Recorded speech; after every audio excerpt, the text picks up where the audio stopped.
নমস্কার, এডুচর্চায় সকলকে স্বাগত।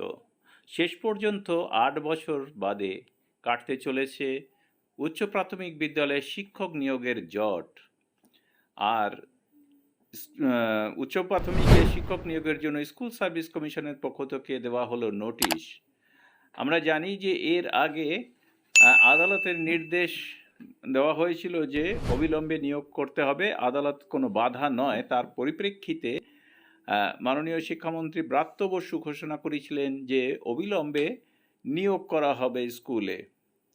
তাই মেধা তালিকায় নাম থাকা সত্ত্বেও ইন্টারভিউতে ডাক না পাওয়া 1100 চাকরি প্রার্থীর নিয়োগ সংক্রান্ত নোটিশ দিল এসএসসি। শুক্রবার বিকেলে নোটিশে বলা হয়েছে যে মোট 1100 চাকরি প্রার্থীকে তাদের দরকারি নথিপত্র আপলোড করতে হবে। ডকুমেন্ট জমা দেওয়ার সময় শুরু হচ্ছে 5ই আগস্ট, অর্থাৎ শুক্রবারই। জমা দেওয়ার শেষ তারিখ 13ই আগস্ট। নোটিশে এও বলা হয়েছে শরীর শিক্ষা ও কর্মশিক্ষার শিক্ষক বাদে উচ্চ প্রাথমিকে মোট 1100 শিক্ষক হবে সরকারি এবং সরকার পোষিত স্কুলগুলিতে, অর্থাৎ নিযুক্ত হবে। বিজ্ঞপ্তিতে বলা হয়েছে হাইকোর্টের নির্দেশে মোট 1100 চাকরি প্রার্থীর নথি আপলোড করার অনুমতি দেওয়া হচ্ছে।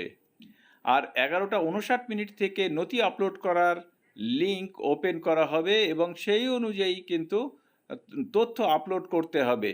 আর সেই সঙ্গে মনে করিয়ে দেওয়া হয়েছে যে আগামী 13ই আগস্ট নথি জমা দেওয়ার শেষ দিন। ওই তারিখের মধ্যে নথি জমা না করলে আবেদনপত্র কিন্তু আর গ্রহণ করা হবে না। তার মানে এই 1100 চাকরি প্রার্থী